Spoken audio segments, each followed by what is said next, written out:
Est-ce que l'intelligence artificielle est un bon coach? Est-ce que ChatGPT peut carrément me remplacer pour te coacher et bien t'entraîner? On va voir ça ensemble aujourd'hui. Let's go, c'est parti!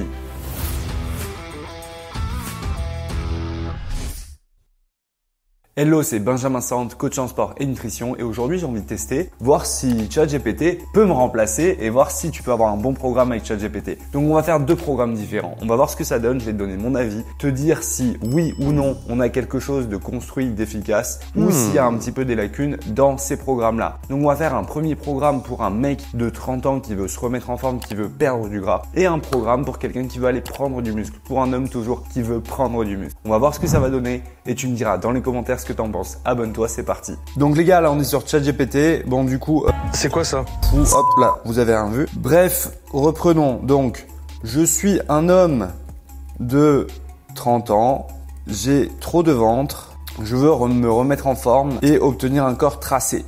On va partir sur quelque chose de simple et petit à petit, on va voir le programme qui peut nous donner, voir si c'est bien ou pas.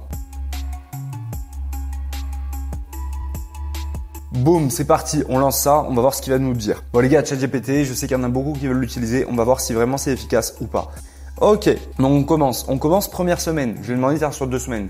Parce que s'il nous fait sur un mois ou que sur une semaine, c'est pas pertinent. Première semaine, on commence avec, premier jour, une séance full body. 45-60 minutes. Donc petit échauffement, 5 à 10 minutes, corde à sauter, rotation des bras, des hanches, étirement dynamique. Alors étirement dynamique dans l'échauffement, ça n'a pas de sens. C'est vraiment pas ouf. Pourquoi? Bon, si tu fais de la muscu après, c'est pas pertinent. Si tu fais des étirements dynamiques avant d'aller faire de la boxe taille, ouais, parce qu'il va falloir étirer tes jambes, préparer tes jambes pour avoir de la mobilité. Mais là, clairement, sur ta séance full body, c'est what the fuck d'aller faire des étirements. Ensuite, circuit principal, donc qui fonctionne en circuit. Pourquoi pas? Après, si on va aller chercher de la prise de muscle, le circuit sera moins pertinent. Là, pour perdre du gras, pourquoi pas? Pompe, 3 séries de 10-15 répétitions. Squat, 3 séries de 15-20 répétitions. Fente, 3 séries de 10 répétitions par jambe. Planche, 3 séries de 30 secondes à 1 minute. Crunch, 3 séries de 15-20 répétitions. Burpees, 3 séries de 5-10 répétitions. Alors là, déjà, sur ce circuit-là, c'est pas ultra adapté.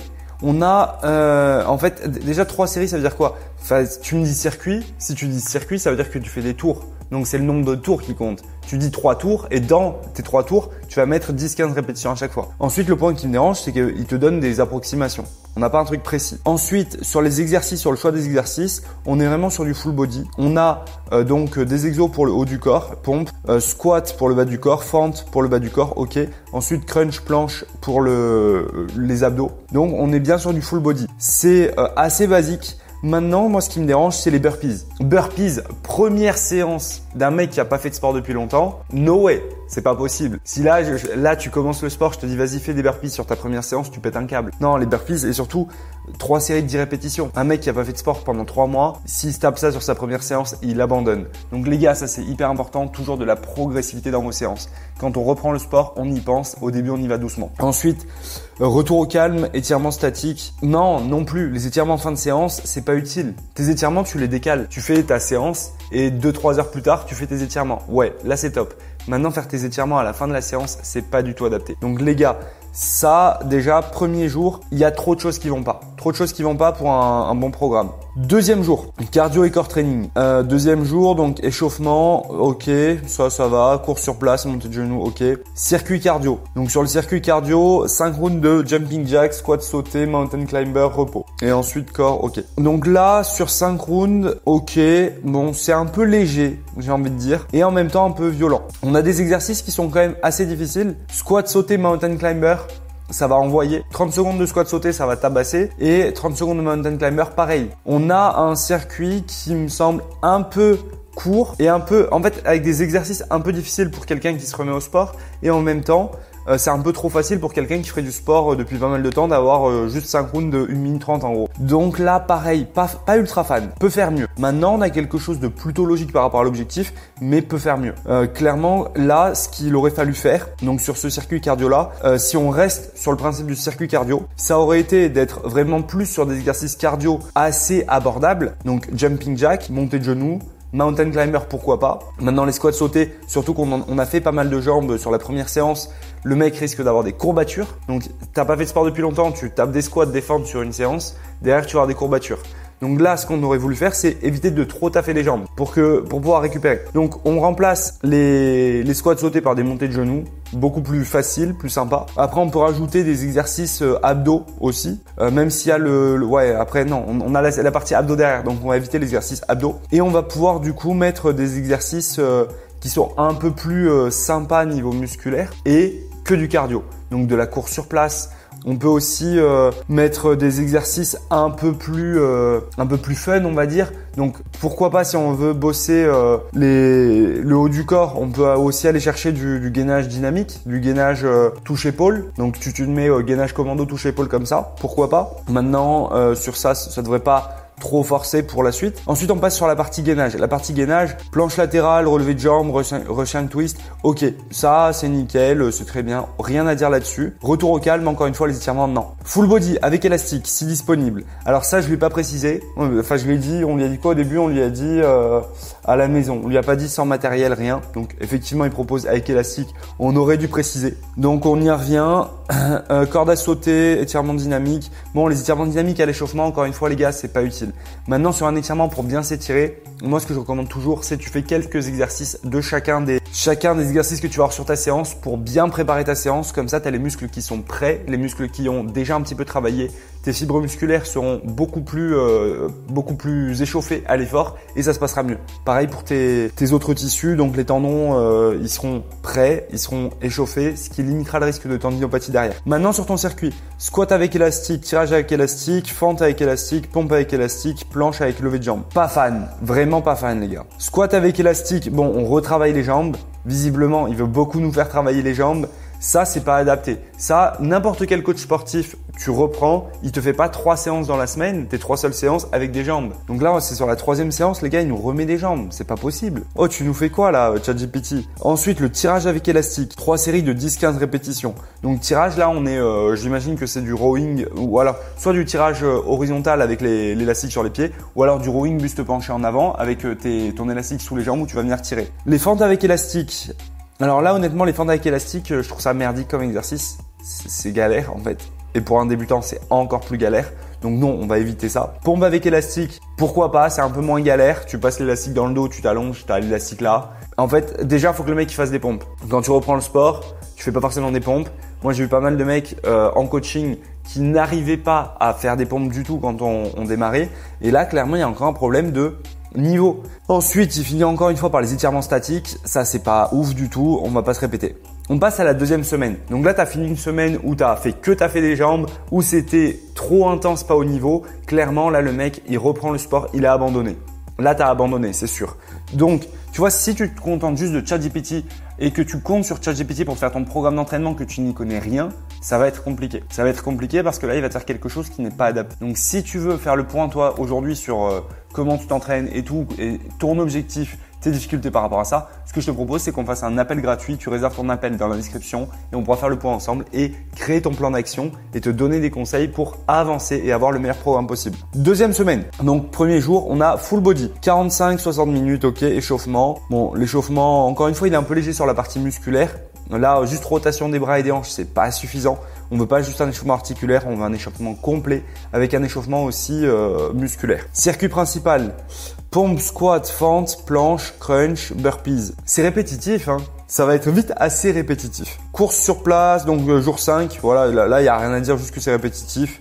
C'est comme la semaine dernière. Là, c'est comme la semaine dernière. Et ça encore comme la semaine dernière. Après, ça, sur un programme, ça sert à rien de changer d'exercice à chaque fois. Mais là, on est sur il nous a fait que des circuits cardio. Sur des circuits cardio, c'est quand même plus sympa de changer d'exercice. Si tu fais la même chose chaque semaine, c'est pas ouf, ça va te gonfler et c'est pas super efficace. Par contre, en musculation, quand tu veux prendre du muscle, développer ta masse musculaire, si tu changes d'exercice d'une semaine à l'autre à chaque fois, là, ça va pas être efficace. Parce qu'en fait, ce qu'il faut comprendre, c'est qu'en muscu, quand tu vas travailler, tu vas apprendre la technique, tu vas apprendre le geste et tu vas aider ton système nerveux à maîtriser le geste. Donc ça, c'est quelque chose qui prend du temps. Et si chaque semaine, tu es là à changer d'exercice, ton corps, il va jamais avoir le temps il va jamais réussir à maîtriser les exercices et du coup, tu auras beaucoup moins de résultats parce que tu vas pas réussir à avoir un bon recrutement musculaire sur tes séances. Donc là, on est bon sur ça. On va passer au 2e programme. On va détailler un petit peu plus. Là, on va vraiment envoyer du détail. Donc je m'appelle Tristan, j'ai 27 ans. Je m'entraîne depuis 1 an en salle et je stagne. Je pèse 75 kg pour 1,80 m. Je m'entraîne 3 fois par semaine en push pull legs et je ne vois aucune progression depuis 3 mois. J'ai des petits pectoraux. On lui met du défi pour voir s'il relève tout ça. J'ai des petits pectoraux et j'aimerais vraiment avoir de gros pecs et de gros bras. Je peux m'entraîner 4 fois par semaine à la salle et je veux prendre un maximum de muscles. Est-ce que tu peux me créer un programme de musculation qui me donne de bons résultats? Est-ce qu'on ajoute autre chose là? Qu'est-ce qu'on peut ajouter d'autre? Je m'entraîne chez Basic Fit. Basic Fit sur machine, poids libre, poulie.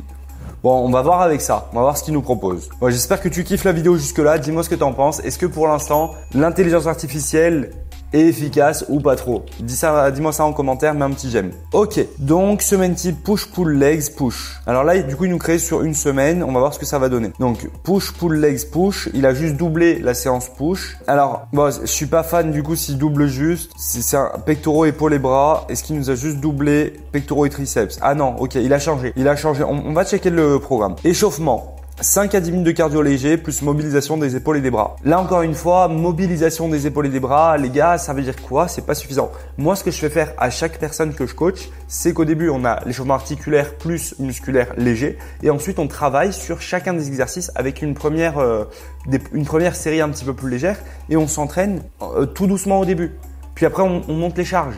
Donc premier jour, pectoraux triceps, développé couché, barre ou haltère, ok nickel. Développé incliné, barre ou haltère, très bien aussi. Écarté couché, je suis pas fan. Écarté couché câble, pourquoi pas, t'as une tension continue. Écarté couché haltère, les gars, oubliez cet exercice. T'as beaucoup trop de tension sur la fin de ton mouvement et ce qui fait que t'as plus de risque de te blesser sur la fin et en fait tu vas avoir beaucoup moins de tension sur sur le début du mouvement, tu as beaucoup moins de tension sur la fin de ton mouvement. Donc, quand tu le fais, cet écarté couché, fais-le au câble. Au câble, tu vas pouvoir travailler du coup allongé sous la poulie et tu vas pouvoir avoir une tension continue. Maintenant, l'écarté couché, je suis pas du tout fan. À la limite, tu fais du pec fly sur la machine, c'est plus simple, tu t'embêtes moins. Bon, mais surtout que la poulie, il faut l'avoir. Si tu t'entraînes chez Basic Fit à 18h, c'est mort. Et là, on a des pompes et après des dips. Bon, les gars, là, il y a un problème. Il y a un très très gros problème. C'est quoi le problème? C'est qu'on a un exercice triceps et on a 6 exercices pec. Les dips, on le compte en pec. Hein. On a 6 exo pec. On lui a dit qu'on avait un petit retard pec, qu'on voudrait avoir des gros pecs, mais là, ça sert à rien. Ça sert vraiment à rien. Genre, tu vas passer la moitié, les 3/4 de ta séance à taffer les pecs, à faire beaucoup trop d'exercices pectoraux et tu n'auras pas plus de résultats. Faut comprendre un truc. Ton muscle, il peut pas encaisser un volume de travail énorme sur une séance et ton muscle, il a besoin de récupération. Donc, si tu es là à enchaîner 5 exercices pectoraux, tu vas pas plus progresser que si tu fais juste 3 exercices pectoraux. Faut vraiment comprendre ça. Dans ta semaine, ce que tu veux, c'est faire 15 séries à peu près sur un muscle. Si sur une séance, tu me fais, donc là, on a 6 exos, tu me fais 24 séries sur une seule séance, plus on a une autre séance après, tu as juste un risque de te blesser, tu vas pas plus progresser et c'est bête. Ce qu'il aurait fallu faire, c'est pas ça. Là, ce qu'on aurait voulu voir, développer couché, pourquoi pas, développer incliné, yes. Quand on a 3 séries, par contre, il a mis 3 séries, bon, développer incliné, yes. Et là, un 3e exo, mais pas plus, vraiment pas plus. Donc le 3e exo, des pompes, du pec fly, des dips. Dips, c'est un putain d'exercice pour les pectoraux. Donc on aurait voulu développer couché, développer incliné, puis des dips. Ensuite, pour les triceps, au moins 2 exercices. 2 exercices, ça aurait été très bien. Extension de triceps de face, extension triceps de dos, c'est basique, très simple. Sinon, extension triceps de face, de l'élévation à haltère sur le banc avec 2 haltères allongés. Allongé, ça c'est un très bon exercice aussi, tu as une très bonne tension sur ton triceps, donc vraiment un exercice efficace à mettre dans ta séance. Ensuite sur tes pectoraux. Sur les pectoraux, là le souci d'aller faire développé couché, développé incliné et écarté couché, c'est qu'on va se retrouver à travailler un petit peu les mêmes faisceaux. Développé couché, on travaille globalement les pectoraux. C'est un très bon exercice si tu as un bon ressenti, si tu sens pas trop les épaules travailler. Donc sur le développé couché, en fait, si tu sens que tes deltoïdes ils travaillent beaucoup, si tu sens beaucoup de tension dans les épaules, arrête de faire du développé couché. Fais du développé haltère, pourquoi pas. Sinon tu changes, tu fais du chest press ou autre. Mais le développé couché, ça va trop travailler tes épaules et tu vas pas assez développer tes pectoraux. Si maintenant tu sens bien tes pectoraux travailler, nickel. Évidemment, c'est aussi une question de technique. Au début, il faut un petit peu améliorer sa technique avant de se dire, bon, le développé couché, c'est fait pour moi ou pas. Ensuite, sur le développé incliné, ça, c'est un très bon exercice pour le haut de tes pecs. Ensuite, les dips. Ça, les dips, c'est un bête d'exercice. Tu as une super tension sur les pectoraux. Tu as une position qui te permet de bien les recruter avec beaucoup d'amplitude. Quand tu descends bien, tu travailles bien tes pectoraux. Donc ça, les dips, nickel. Sur cette séance-là, si on fait que pectoraux triceps, ouais, à moi, je dirais, on fait 3 exopecs, 2 exotriceps et on va chercher à mettre de l'intensité. Là, il y a un truc, c'est qu'il nous dit pas quel conseil, ce qui peut faire que tu stagnes, si un petit peu. Surplus calorique, hydratation, repas fréquents, bon, suivi adaptation. En voilà. Progression. Augmentez progressivement les poids que vous soulevez lorsque vous vous sentez à l'aise. Visez à améliorer votre performance chaque semaine. C'est un peu vague. Ce que tu veux, si tu stagnes comme Tristan, en fait, chaque semaine, tu vas chercher à augmenter, mais tu vas noter tes performances. Tu vas noter tout ce que tu fais à la salle. Donc, tel jour, j'ai soulevé ça, j'ai soulevé ça, j'ai soulevé ça. La semaine suivante, tu vas noter et ainsi de suite. Et ça te permet de progresser. Et du coup, ce que tu vas vouloir faire, c'est chaque semaine augmenter un petit peu. D'une semaine à l'autre, tu augmentes et tu cherches l'intensité. Tu vas chercher à faire 8-10 répétitions et à monter au fur et à mesure tes répétitions. C'est tout bête et ça te permet d'aller chercher vraiment de la progression et de pouvoir prendre du muscle efficacement. Ensuite, la deuxième séance dos biceps, séance pull. Donc classique sur un push-pull legs. Encore une fois, l'échauffement trop léger. Traction. Commencer par les tractions, pourquoi pas? Moi, je suis pas fan. J'aurais préféré commencer par du tirage ou du rowing parce que les tractions, le truc, c'est que à moins de faire des tractions lestées, le truc, c'est que les tractions, si tu les mets en premier, tu vas un petit peu fatiguer ton dos, tes biceps et tu vas pas forcément pouvoir mettre le plus lourd possible. Donc, c'est pas l'exercice que tu vas pouvoir le plus forcer dès le début. Après, ça dépend de ton niveau. Si là, Tristan, il nous fait que 6 tractions, il les met en premier. Si Tristan, il arrive à faire 10 tractions et que les tractions, il force pas assez dessus, il nous fait du tirage vertical à la place au début ou du rowing.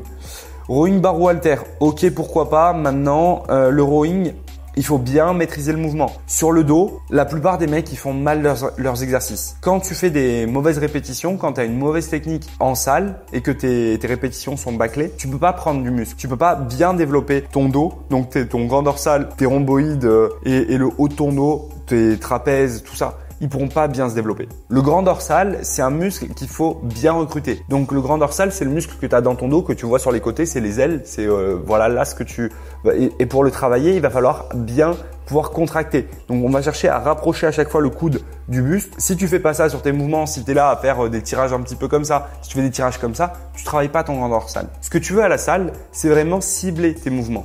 Et ça, forcément, ChatGPT ne nous donne pas de vidéo, il ne nous donne pas de correction. Maintenant, il nous donne une base. Si tu connais les mouvements, que tu regardes des tutos et tout, pourquoi pas? Ça peut t'aider, ça peut le faire. Donc, sur le rowing, ouais, moi, je suis pas fan de cet exercice-là pour un débutant parce que c'est un mouvement qui est un petit peu technique à maîtriser. Et si tu entraînes tout seul, que tu n'as personne pour te corriger, tu risques de le bâcler. Le tirage horizontal, pourquoi pas? Exercice qui est un petit peu plus facile à maîtriser, à condition de regarder encore une fois une vidéo. Tu peux regarder mes vidéos directement sur FitFocus, c'est gratuit, tu pourras regarder toutes les vidéos. Donc le tirage horizontal, tu as 2 manières de le faire. En gros, pour faire très simple, tu as 2 manières de le faire. Tu as le haut du dos où tu vas venir chercher ici et chercher à rapprocher tes scapulas dans le dos. Et tu as le grand dorsal où tu vas venir chercher ici et tu vas chercher en fait juste à rapprocher ton coude de ton buste et tu vas t'arrêter un peu moins loin et tu vas pas chercher à rapprocher tes scapulas. Donc tes épaules vont rester ici et tu vas chercher à t'arrêter ici et tu vas aller chercher plus loin devant. Donc tu peux le faire avec ici, hop, tu peux le faire à une main. Moi perso, je le fais à une main et je viens ici comme ça, boum, en petit pivot. Et tu as différentes manières de le faire. Si tu fais ça correctement, tu auras des résultats et tu auras un grand dorsal qui va se développer. Ensuite, pull-over. Pull-over, pas fan de cet exo. Pourquoi pas? Il y a des mecs qui le kiffent. Tu peux le faire. Encore une fois, pour un mec qui a 1 an de salle qui stagne, je partirais clairement pas sur du pull-over. Après, on a le curl biceps, curl incliné. Ok, très bien pour ça. Pour moi, il manque un exercice de curl marteau. Alors, moi, ça dépendrait de la personne. Le truc là, c'est qu'on n'est pas sur un programme personnalisé. On est sur quelqu'un, on n'a pas encore assez d'infos. Mais si le gars, il a des biceps longs, si le mec, il a des biceps longs bien remplis, donc biceps long, biceps court, c'est en fait sur ton biceps où s'arrête ton biceps. Moi, j'ai des biceps courts. Tu vois, si je force, là, on voit ça fait un pic. Ça fait un petit pic ici et là, il y a un gros creux. Moi, j'ai vraiment des biceps qui sont pas longs du tout. Donc, ça fait que ici, j'ai un bras qui est beaucoup moins rempli. Pour remplir mes bras, du coup, qu'est-ce que je dois faire? Je dois travailler mon brachial qui va donner de l'épaisseur à mon bras. Et pour faire ça, je vais faire du curl marteau. Je vais faire une prise en fait marteau, une prise neutre comme ça qui permet de diminuer le recrutement du biceps. Pour un mec qui aurait des biceps très longs, qui remplit bien son bras, là, ça c'est suffisant. Maintenant, ça dépend de Tristan, de comment sont les bras de Tristan. Donc tu vois, en fait, à quoi ça sert à un coach? Bah, ça sert à aller travailler là-dessus, tout ça. Maintenant, ChatGPT nous donne quand même une bonne base. Là, moi, sur cette séance-là, je trouve que c'est pas mal. Je trouve que c'est vraiment pas mal. C'est mieux que sur la première séance. Et je suis honnêtement plutôt bien surpris de ce qu'il peut nous proposer. Ouais, sur les curls, franchement, là, rien à dire pour la partie biceps. Parce qu'on a un exercice de curl classique où on va avoir les bras devant et un exercice où on va avoir les bras en arrière du buste, ce qui va nous permettre de beaucoup mieux travailler les deux faisceaux de ton biceps. Après, à la limite, tu peux faire du spider curl pour avoir les bras vraiment fixes ou du curl pupitre pour avoir les bras fixes. Pareil. Quand tu veux travailler tes biceps, c'est important d'avoir les bras bloqués. Donc ici, du curl pupitre, tu vas avoir les bras complètement bloqués, tu vas pouvoir mieux travailler tes biceps. Et le curl incliné, tu as les bras qui sont dans le vide mais qui sont en arrière, tu es plutôt bien bloqué, tu vas pouvoir bien travailler tes biceps. Maintenant, moi, ce qui m'inquiète, c'est que les épaules… Ouais, tu vois, l'arrière d'épaule, il n'est pas travaillé.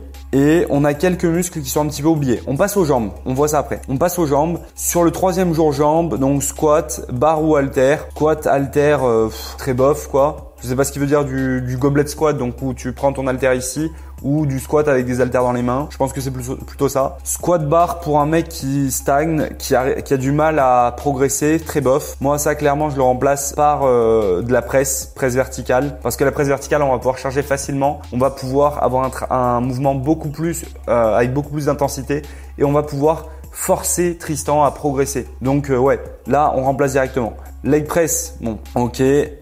Du coup, ça, en fait, on supprime le squat, on fait directement de la presse. Les fentes, haltères ou sans poids, ouais, pas fan. À la limite, tu pourrais faire des fentes bulgares pour mieux travailler. Mais des fentes simples, c'est un peu léger en fait. Tu n'auras pas assez d'intensité. Soulevé de terre, jambes tendues, très bien pour les ischio-jambiers. Mollet, debout ou assis.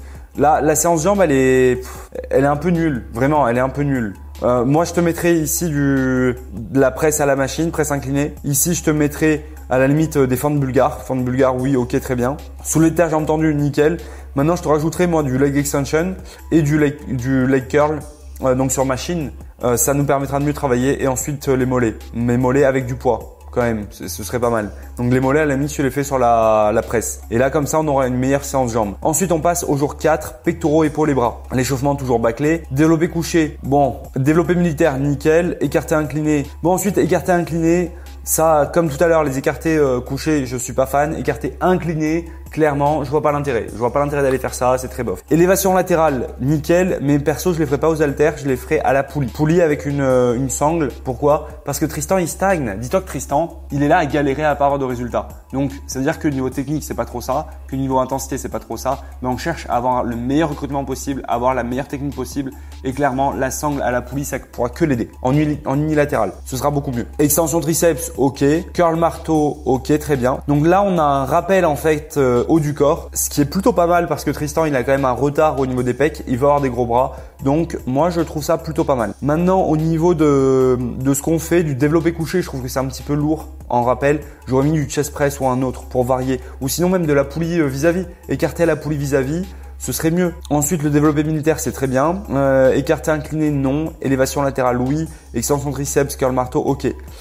Voilà, moi, ce que je changerais dans cette séance. Ensuite, au niveau des différentes séances, est-ce que je garderai le programme de cette manière-là? Donc, en push, pull, legs, push. Là, en fait, c'est pas vraiment une séance push, pull, legs, push. C'est push, pull, legs haut du corps. Donc, push, pull, legs haut du corps. Ouais, je pense que je ferai ça. Honnêtement, je pense que je ferai la même chose. Maintenant, au niveau des exercices, je changerai beaucoup de choses. Donc, ChatGPT nous a fourni un programme qui est quand même pas mal, un programme qui est plutôt bien construit, un programme avec des exercices qui sont pertinents. Il nous fait un taf de fou. Maintenant, c'est pas fini. Il nous manque toute la partie vidéo, il nous manque toute la partie conseil, tout ce qui va faire que la personne stagne, tout ce qui va lui permettre de progresser. Et clairement, si Tristan, il veut prendre beaucoup de muscles et avoir de vrais résultats, ça, c'est pas suffisant. Maintenant, par rapport à 10 ans en arrière, quand il n'y avait pas d'intelligence artificielle, quand il n'y avait pas de ChatGPT, c'est un gain de temps énorme. Les gars, c'est un gain de temps de malade. Ça veut dire que tu poses ta question, il te donne directement ce que tu veux. T'as pas à aller à chercher sur 50 000 forums de musculation, à galérer comme pas possible, à regarder 50 000 vidéos. Non, tu as directement ta séance, ce que tu dois faire. Donc, c'est vraiment pratique. Donc, les gars, là, on est bon. On a pu tester 2 programmes différents. On a pu voir 2 objectifs différents. Dis-moi ce que tu en penses. Dis-moi ce que tu valides ou pas dans les programmes de ChatGPT. Dis-moi ce qui te manque dans ces programmes-là et ce que tu aimerais savoir pour avoir le meilleur programme possible en muscu et progresser, atteindre ton objectif. Si tu veux avoir un corps tracé et vraiment changer ton physique, si tu veux aller plus loin, ChatGPT, c'est quand même pas suffisant aujourd'hui pour avoir le plus de résultats possible. Donc, si tu veux plus de résultats, moi, ce que je te dis, c'est qu'on peut se faire un appel gratuit ensemble, faire le point ensemble, voir ta situation, ce qui te bloque pour aller le plus loin possible. Donc, réserve ton appel transformation dans la description. C'est gratuit. J'en fais 3-4 par jour et ça permet à plein de personnes d'évoluer. Et à la fin, j'en prends certains en coaching, mais pas tous. Le but, c'est de pouvoir voir toi où tu en es, voir ce qui te bloque pour pouvoir t'aider à avancer. So, let's go, book ton appel. Dis-moi ce que tu as pensé de la vidéo. Mets un j'aime, un petit commentaire et regarde la prochaine vidéo. Abonne-toi, force!